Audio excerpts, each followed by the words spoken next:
what is going to be the future of learning? I do have a plan, but in order for me to tell you what that plan is, I need to tell you a little story which kind of sets the stage. I tried to look at where did the kind of learning we do in schools, where did it come from? And you can look far back into the past, but if you look at present-day schooling the way it is, it's quite easy to figure out where it came from. It came from about 300 years ago. And it came from the last and the biggest of the empires on this planet. Imagine trying to run the show, trying to run the entire planet without computers, without telephones, with data handwritten on pieces of paper and traveling by ships. But the Victorians actually did it. What they did was amazing. They created a global computer made up of people. It's still with us today. It's called the bureaucratic administrative machine. In order to have that machine running, you need lots and lots of people. They made another machine to produce those people, the school. The schools would produce the people who would then become parts of the bureaucratic administrative machine. They must be identical to each other. They must know three things. They must have good handwriting, because the data is handwritten. They must be able to read, and they must be able to do multiplication, division, addition, and subtraction in their head. They must be so identical that you could pick one up from New Zealand and ship them to Canada, and he would be instantly functional. The Victorians were great engineers. They engineered a system that was so robust that is still with us today, continuously producing identical people for a machine that no longer exists. The empire's gone. So what are we doing with that design that produces these identical people? And what are we going to do next, if we ever are going to do anything else with it? So that's a pretty strong comment there. I said, schools as we know them now, they're obsolete. I'm not saying they're broken. It's quite fashionable to say that the education system's broken. It's not broken. It's wonderfully constructed. It's just that we don't need it anymore. It's outdated. What's the kind of jobs that we have today? Well, the clerks are the computers. They're there in thousands in every office. And you have people who guide those computers to do their clerical jobs. Those people don't need to be able to write beautifully by hand. They don't need to be able to multiply numbers in their heads. They do need to be able to read. In fact, they need to be able to read discerningly. Well, that's today. But we don't even know what the jobs of the future are going to look like. We know that people will work from wherever they want, whenever they want, in whatever way they want. How is present-day schooling going to prepare them for that world? Well, I bumped into this whole thing completely by accident.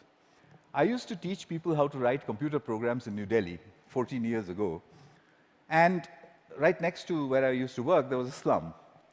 And I used to think, how on earth are those kids ever going to learn to write computer programs? Or should they not?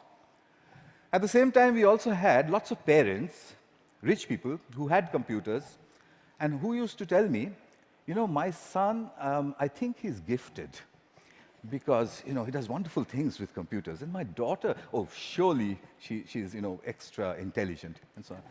So I suddenly figured that how come all the rich people are having these extraordinarily gifted children? What did the poor do wrong?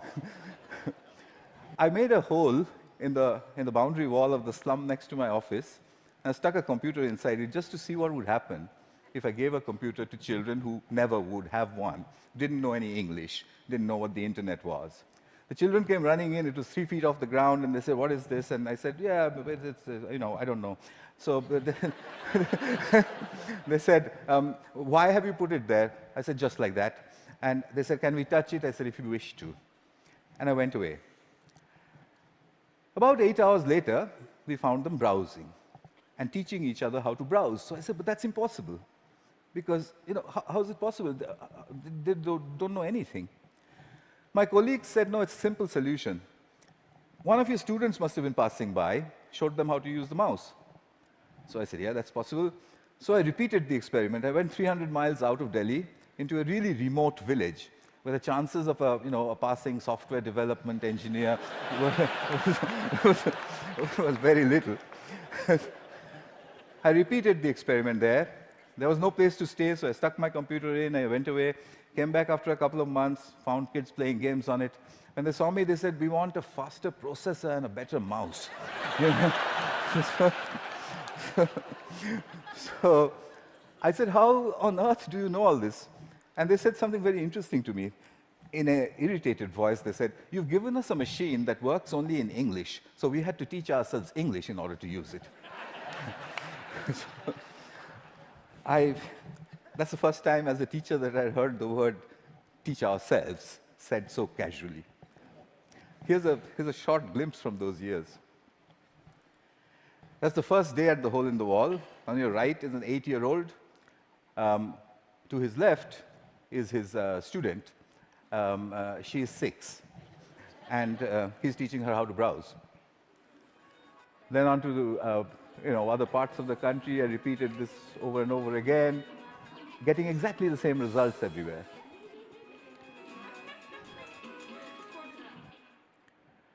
An 8-year-old telling his elder sister what to do.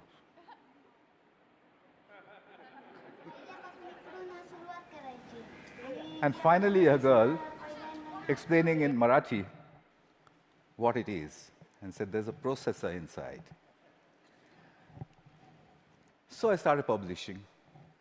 I published everywhere. I wrote down and measured everything, and I said, in 9 months, a group of children left alone with a computer in any language would reach the same standard as an office secretary in the West. I'd seen it happen over and over and over again. But I was curious to know what else would they do if they could do this much. I started experimenting with other subjects. Among them, for example, pronunciation. There's one community of children in southern India whose English pronunciation was really bad. And they needed good pronunciation because that would improve their jobs. I gave them a speech-to-text engine in a computer. And I said, "Keep talking into it until it types what you say." Okay. They did that, and watched a little bit of this. Nice to meet you. Nice to meet you. The reason I end it with that, the face of this young lady over there is because I suspect many of you know her. She's now joined a call center in Hyderabad and may have tortured you about your credit card bills. in a very clear English accent. So then people said, "Well, how far will it go? Where does it stop?" I decided I would destroy my own argument by creating an absurd proposition. I made a hypothesis, a ridiculous hypothesis. Tamil is a South Indian language, and I said, can Tamil-speaking children in a South Indian village learn the biotechnology of DNA replication in English from a street-side computer? And I said, I'll measure them, they'll get a 0. I'll spend a couple of months, I'll leave it for a couple of months, I'll go back, they'll get another 0. I'll go back to the lab and say, we need teachers. I found a village. It was called Kali Kuppam in southern India. I put in hole-in-the-wall computers there, downloaded all kinds of stuff from the internet about DNA replication, most of which I didn't understand. The children came rushing and said, "What's all this?" So I said, it's very topical, very important. It's all in English. So they said, how can we understand such big English words and diagrams and chemistry? So by now, I had developed a new pedagogical method, so I applied that. I said, I haven't the foggiest idea. and anyway, I'm going away. So I left them for a couple of months. They'd got a 0. I gave them a test. I came back after 2 months, and the children trooped in and said, "We've understood nothing." So I said, "Well, I mean, what did I expect?" So I said, "Okay, but how long did it take you before you decided that you can't understand anything?" So they said, "We haven't given up. We look at it every single day." So I said, "What? You don't understand these screens, and you keep staring at it for 2 months. What for?" So a little girl, who you'll see just now, she raised her hand, and she says to me in broken Tamil and English, she said, "Well, apart from the fact that improper replication of the DNA molecule causes disease, we haven't understood anything else."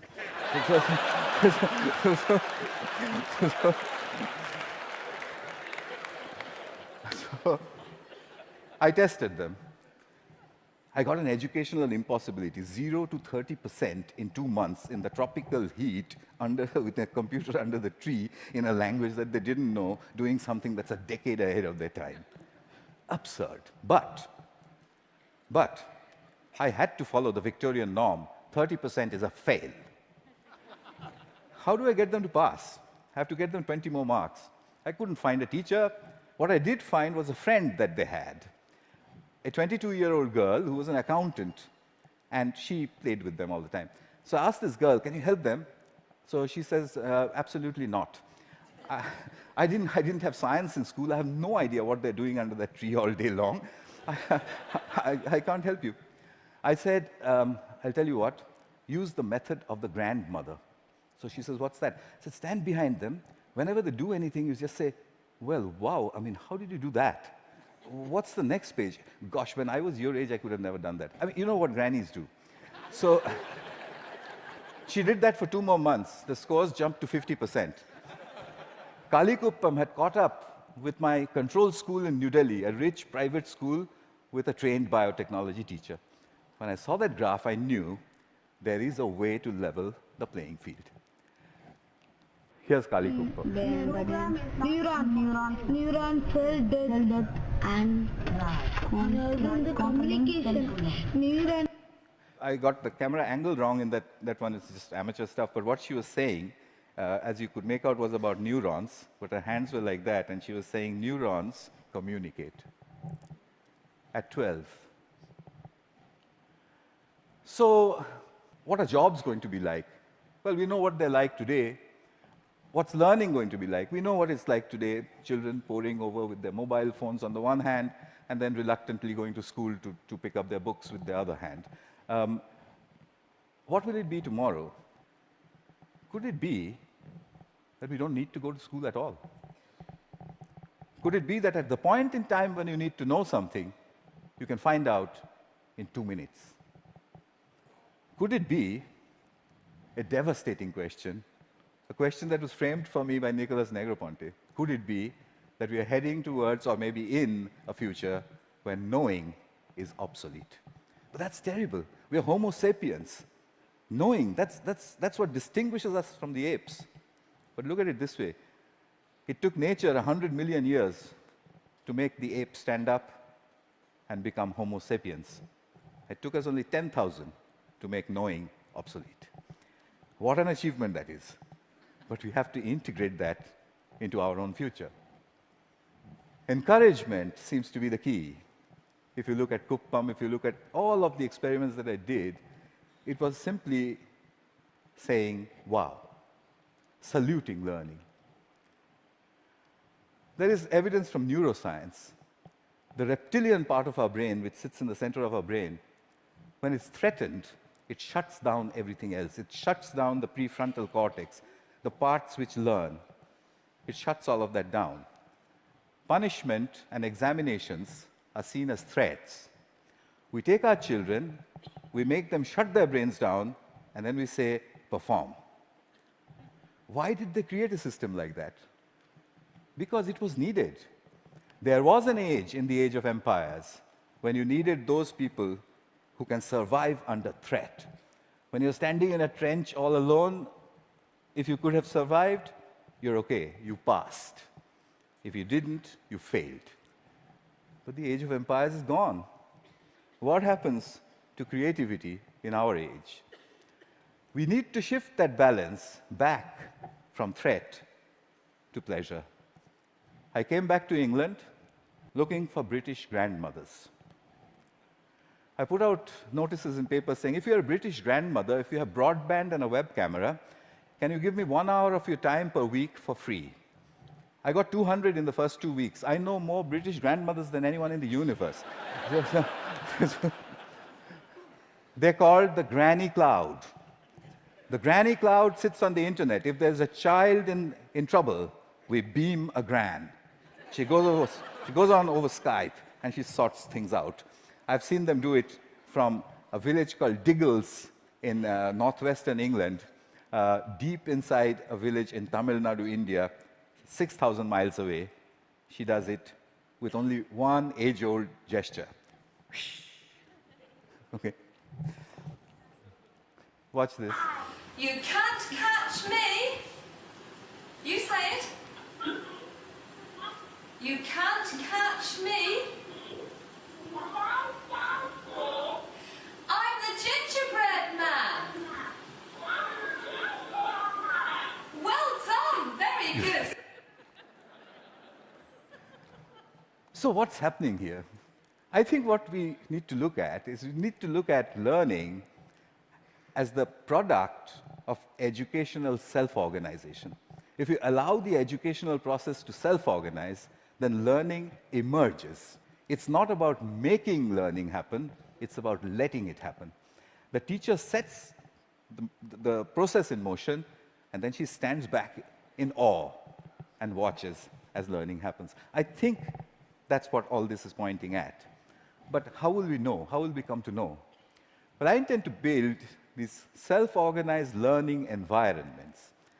They are basically broadband, collaboration, and encouragement put together. I've tried this in many, many schools. That's being tried all over the world, and teachers sort of stand back and say, it just happens by itself? And I said, yeah, it happens by itself. How did you know that? And I said, you won't believe the children who told me and where they're from. Here's a soul in action.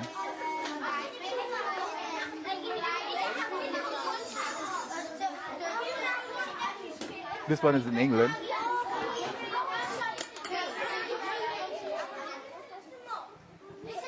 He maintains law and order. Because remember, there's no teacher around.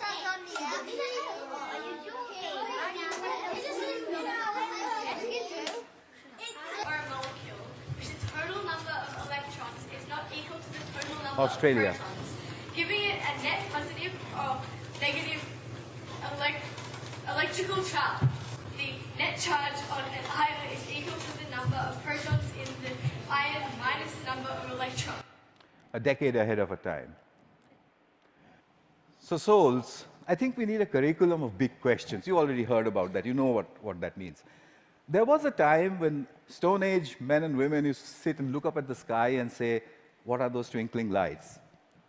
They built the first curriculum. But we've lost sight of that wondrous questions. We've brought it down to the tangent of an angle. But that's not sexy enough. The way you would put it to a 9-year-old is to say, if a meteorite was coming to hit the Earth, how would you figure out if it was going to or not? And if he says, well, what? How?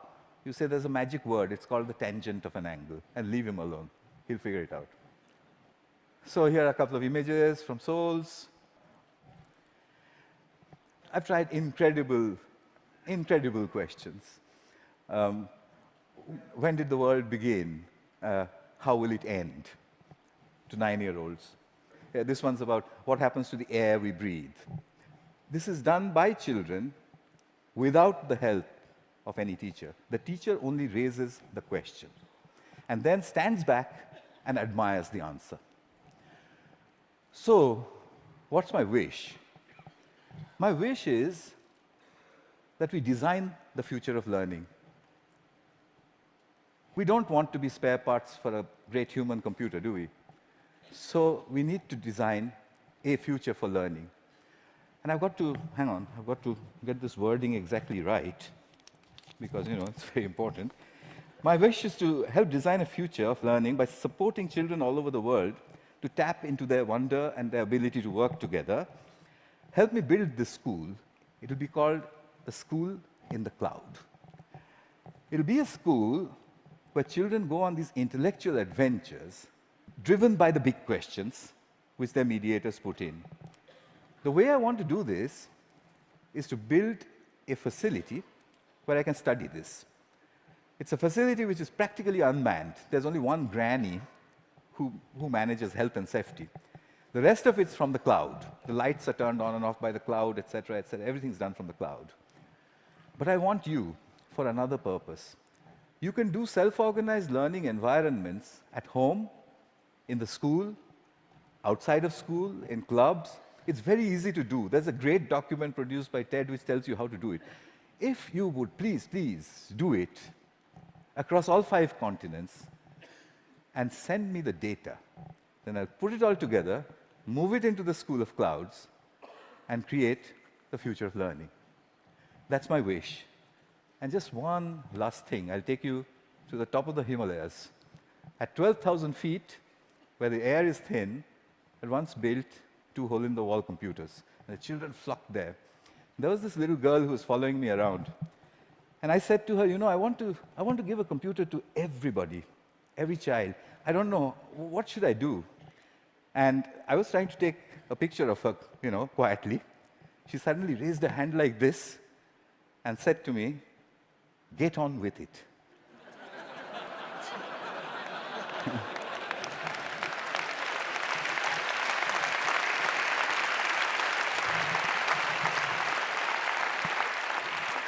I think it was good advice. I'll follow her advice. I'll stop talking. Thank you. Thank you very much.